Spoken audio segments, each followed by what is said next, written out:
Today's Locked On Bulls. On today's episode, we'll be breaking down and previewing the Bulls game tonight against the Boston Celtics. Can the Bulls come out of Boston with another dub? We'll get into all that and more right after this.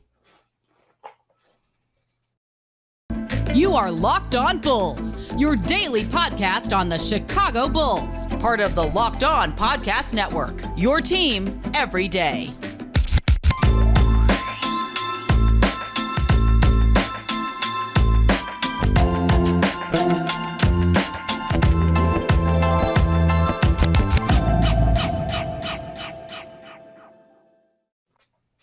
Thank you for tuning in to Locked On Bulls, member of the Locked On Podcast Network, where it's your team every day. And today's episode is brought to you by PrizePicks. First-time users can receive 100% instant deposit match up to $100 with promo code LOCKEDON. That's PrizePicks.com and promo code LOCKEDON. That's Pat, the designer, host and creator of the Windy City Breeze. I'm Haize, host and creator of Chicago Bulls and Chicago Bears Central. Pat, it's game day as the Bulls face the Boston Celtics today. I can't help it. What the heck was that? Bro, I do it like that all the time on Central. I've never said game day over here, but guess what? When I say game day, it's always going to be game day. I can't help it. I respect it. I respect it. It is what it is. You know what it is?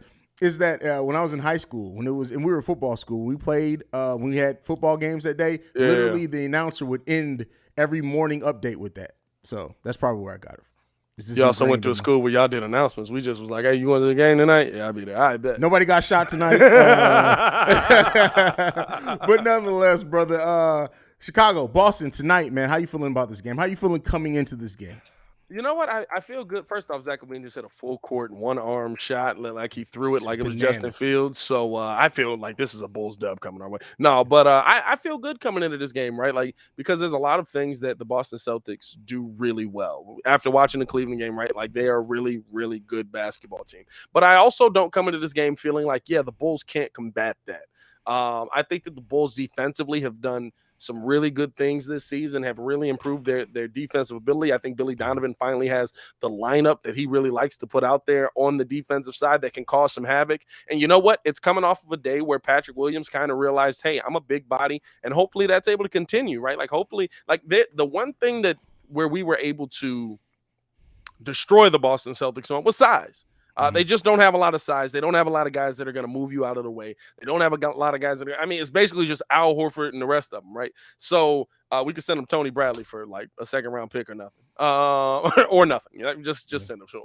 But I look at this Boston game tonight and I say, listen, we don't have Andre Drummond tonight, which is going to be a big difference, but I need more size from the guys that have shown that they can play bigger than they are. That's why I'm looking at Patrick Williams. That's why I'm looking at, you know what, even a little bit of DJJ. I got to give DJJ some credit out here, man. He's been playing real aggressive around the rim lately. Now, I don't know if I want to see you do the, like, drive into 7 players at once, arms up like you're like just irrational confidence. Why can't he dunk on him no more? He don't dunk on people no more. He does. You can tell he's trying to catch a body. Derrick Jones Jr. wants to catch a body so bad. He's trying to catch a body, and when he does, we're going to celebrate on this show. But the thing that I like about Derrick Jones Jr. is that even when he's in there backup center, like it's not like last season. You're not pushing him around.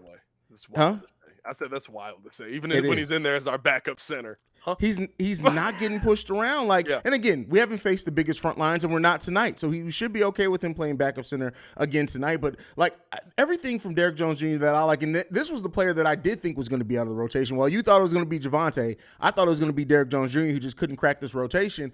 And once he did, you immediately see why he's needed out there. No, he's not always scoring a bunch. There have been a couple of games since he cracked the rotation where he scored either 0 or like 2 points, but his impact is still felt.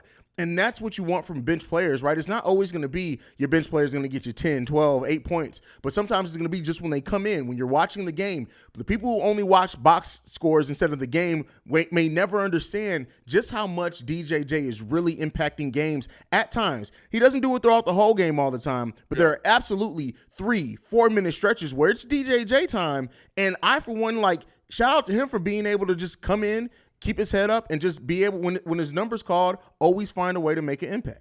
Yeah, I think the biggest thing tonight is going to be, kind of seeing that continued success of your young guys. I think Zach LaVine is slated to play, by the way, which is going to be his 3rd game in a row. I know this sounds crazy to say, but like, anybody else excited about that? But Zach LaVine's third game in a row where he's going to come out there and play. He's played quite a few minutes these last couple of games, so there's a little bit of, okay, maybe he's not going to be the same. Didn't play as well in the last game, but off a day of rest here, hopefully able to get that back together, right? But I know what Zach, again, I've said this all season. I know what Zach can do. I know what DeMar can do. I know what Vooch can do. The question mark for me is, what are these guys that have been stepping up going to be able to do coming off a game where your bench scored 49 points in a game? It's crazy, right? 49 points. And so, are you going to be able to keep that up? Are you going to get that same production out of Patrick Williams? Are you going to get – we got preseason Javonte Green in the last game, by the way. Are you going to get preseason Javonte Green again here in the regular season, right? And those are players that really – when you start to see those guys step up, you have to be like, hey, yo, this Bulls team might be better than we thought it was coming into the season. The thing is, right, how consistently will they step up? And so hopefully we'll see game 2 of some of that consistency tonight. Yeah, for sure. I hope we do as well. When you look at this team and their lineup against the Boston Celtics, they don't have a lot of size there. This is going to be a game where Javonte and Derrick Jones Jr. are going to match up pretty well size-wise against the bench. And really, when you look at the Boston Celtics bench, we can kill them by depth even without Drummond out there. When you look at it, they really play Malcolm Brogdon, Grant Williams, Noah Vonleh, with some Blake Griffin sneaking in there every once in a while, and some Derek White when he's healthy, but that's really it. Yeah. So this is going to be a team where the Bulls need to come in. We can't have the down first quarter. We can't give up a 19-point lead to them like we did before, because there's not going to be many times you can come back on Boston being down by that much. But I want to see this team attack it defensively, get up in their faces. Patrick Williams, this is going to be a game where we may not see the offensive side of Williams come along, because he's going to have to work on the defensive end almost every time he's in the game. So hopefully we see those things. And, you know, whereas last season it was Zach and DeMar for the most part. Vooch every once in a while in there, but, you know, Vooch was always – given something, but it was always a question mark on what are you going to get from Javonte at that time, who was the 4. What are you going to get from Io? We're starting to get to a point now where we can see it's either going to be one of Io or Patrick Williams every game that steps up to give you double digits. The other one, whoever takes the biggest defensive matchup. But if we ever get a game where it's like all 5 of these starters are clicking, which when you bet on continuity, that is something that you hope to see at one point. This Bulls team, with the way that the bench has been playing, is going to be dangerous. It gets you excited, right? It makes you feel like this team has more than even we thought coming into the season, right? Because I think the difference is probably, and I think probably the more surprising, I think me and you both thought Iowa would take a step, but I think we thought that step would be like more on the defensive end, more, you know, being able to kind of continue to shut down some of those better players, focusing on what he did really well last season. But I'll take a step on the offensive end, even in a game tonight, right? Like if you're able to break down Marcus Smart, if you're able to get to the bucket past Marcus Smart, and Iowa's been able to get downhill really, really quick, right? Like that's a game where you look at and you're like, okay, well, I've taken that away. And that's what the Bulls have really done on both ends of the basketball, on both ends of the court well this year. They haven't stopped the stars, right? Like, well, Io did stop one. He stopped Kyrie Irving. But, you know, Kyrie Irving, he's doing his own thing. What'd you say? What'd you say he's gonna be? He's gonna be Obi-Wan Kenobi. I'm telling y'all, every time he talks, one day Kyrie's gonna have a press conference and he's gonna be like, "I'm moving to the desert. Don't worry about it." He's gonna pop back up 10 years later with the full. He's gonna be Obi-Wan Kenobi. Now, does it come when like somebody like taps him on the shoulder and the robe just drops? Yeah, like at the end, he just disappears. Yeah, they're gonna be like, "Hey, would you show up to a Nets game or whatever?" He's gonna show up to a game. He's gonna be sitting in there and just vanish at the end of it for never to be seen again. But you know, for the most part, that's funny. For the most part, the Bulls have been able to do a good job of taking away the pieces that you feel like, okay, this is the part that's going to put you over the top. This is the part that takes you, like, you're a good team here, but if we let this guy get off, that takes you to the next level. The one guy we couldn't stop, again, Korkmaz, or not Korkmaz, who was it? Gorey Niang. Yeah. Last season it was Korkmaz. Last season it was Korkmaz. This year it's Niang, who seems to just be the only person that the Bulls just can't stop whenever we play Philly. But I think, right, when you take those guys away, that's how you end up getting these victories. And that's why we've seen the Bulls play so well this season. Again, only 5-4, very up and down, but I feel like we've seen things that are going to be sustainable over the course of a season, not just a flash in the pan. True. And like when you look, it's the way they're going about it. Like, for example, Io. If Io was just going like a high percentage from behind three, I'd be like, okay, let's see this maintains. But Javonte Green. But the fact that he's putting the ball on the floor, the fact that he's identifying players that he can take off the dribble a little bit more and using his speed to go to the rim, all that bodes well for this production that we're seeing from certain players just be something that's going to be able to be sustained.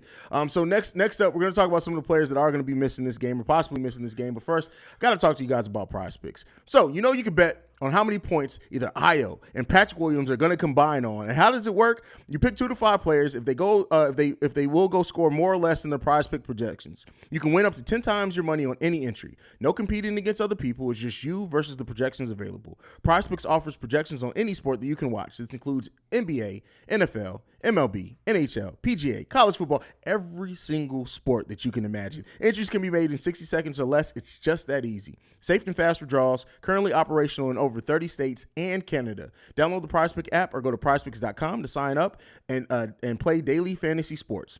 First-time users can receive 100% instant deposit match up to $100 with promo code LOCKEDON.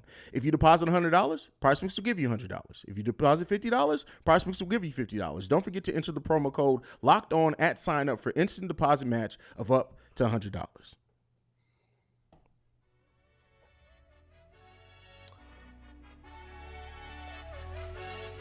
Thank you for making Locked On Bulls your first listen every day. For your second listen today, check out Locked On Sports Today. From the games that matter the most to the biggest stories in sports, go beyond the scoreboard and behind the scenes with local experts and insight only Locked On can provide. Locked On Sports Today, available on this app, YouTube, and wherever you get your podcasts. There you go. Now, Pat, Drummond is out. Kobe is questionable in this game. How impactful do you think and Kobe being day-to-day, do you think Kobe plays tonight or not? Or do you think they just go ahead and hold him out to the Toronto game?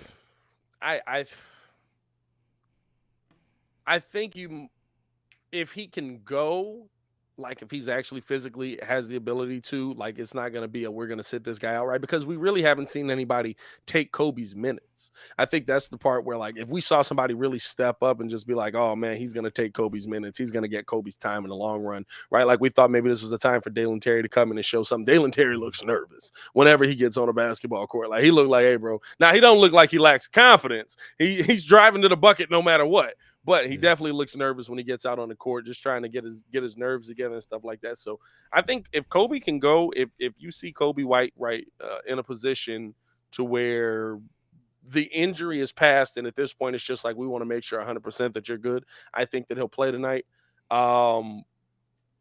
But if it's still nagging, right, like it's very early in the season. Like I know we want to see this. We want to get as many wins as we can. We want to be excited about beating some of these top teams. We would love to go 2-0 versus the Boston Celtics, but at the end of the day, these wins just don't matter.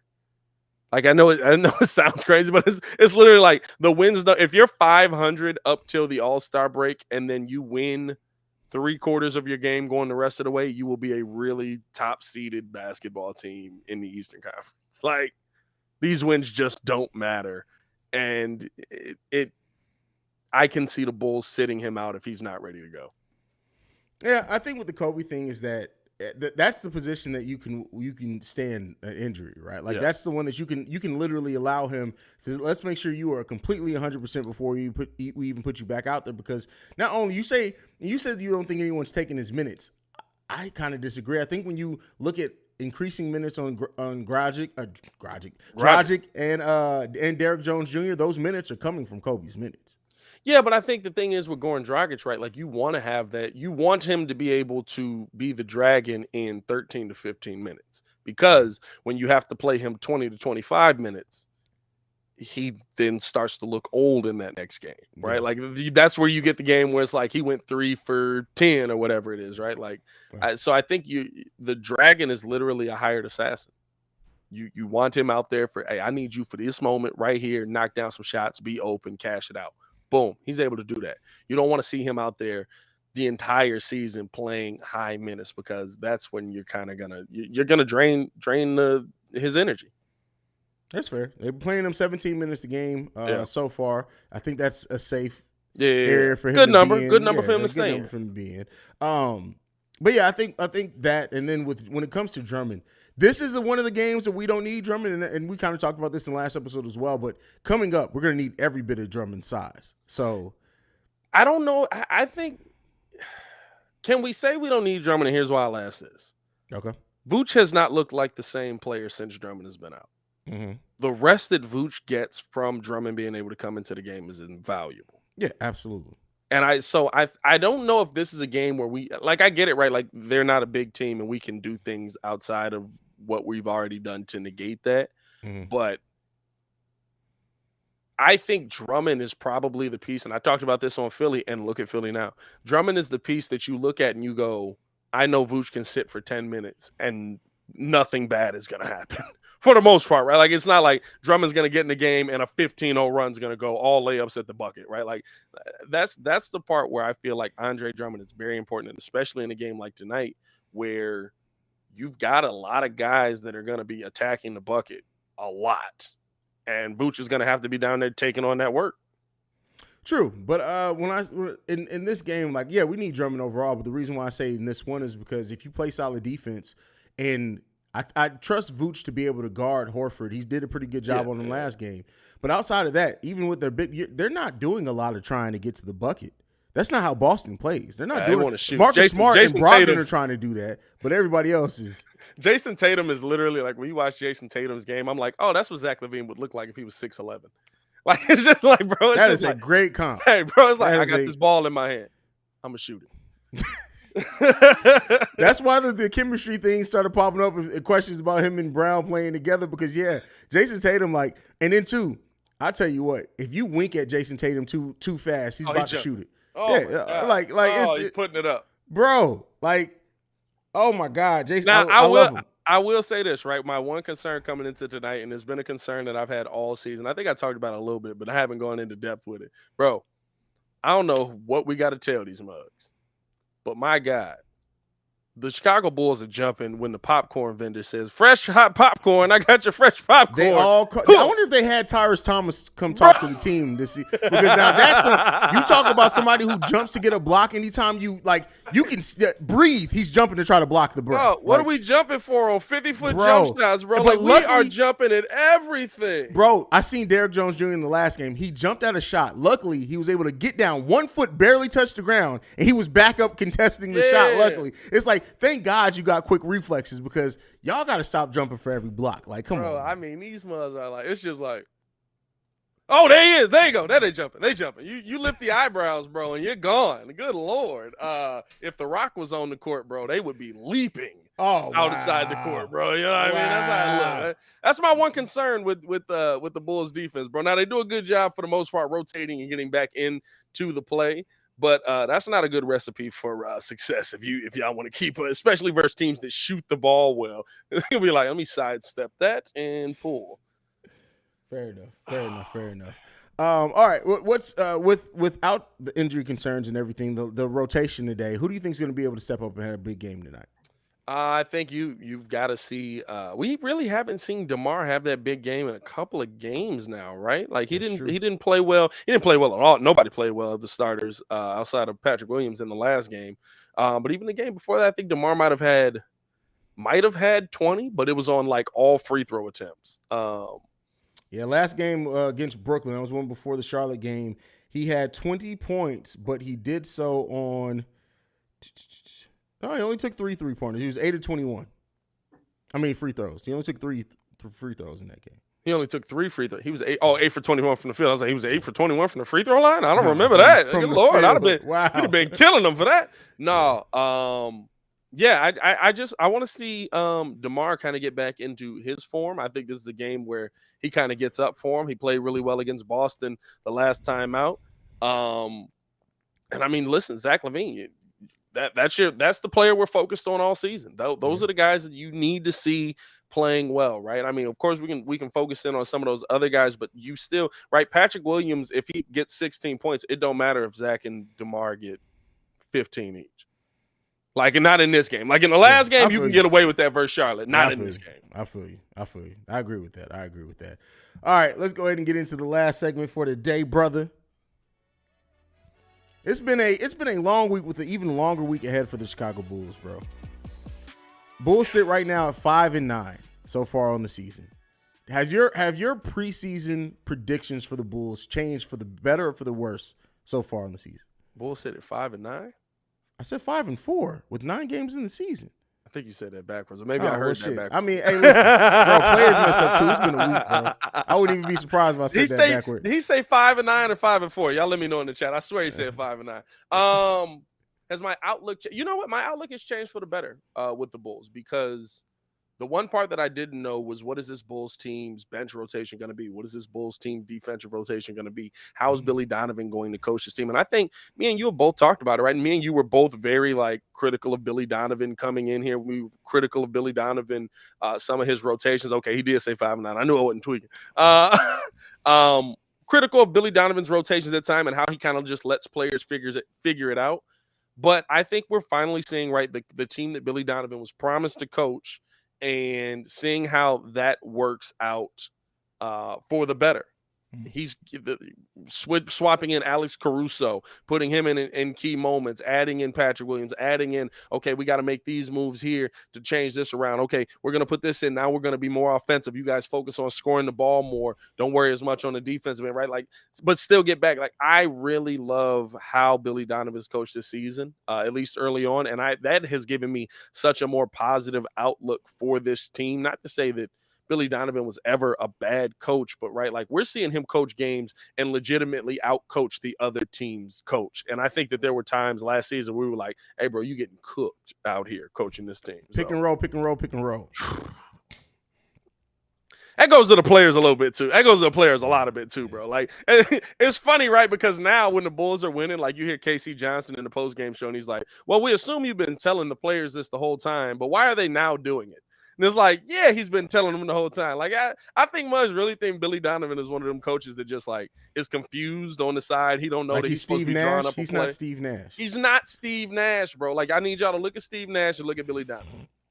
Not the same guy. Bulls fans, we overrate or underrate our own people all the time. And they Steve Nash literally became a coach because the players are oh yeah, we don't really need a coach. So we like Steve Nash. He can come out there. We can figure it out ourselves.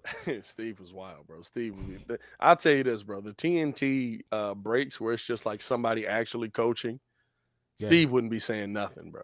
Steve would be in that mud just hey, I like what we're doing out there, boys. We're running down. We're getting back. We're playing up. Let's keep doing it.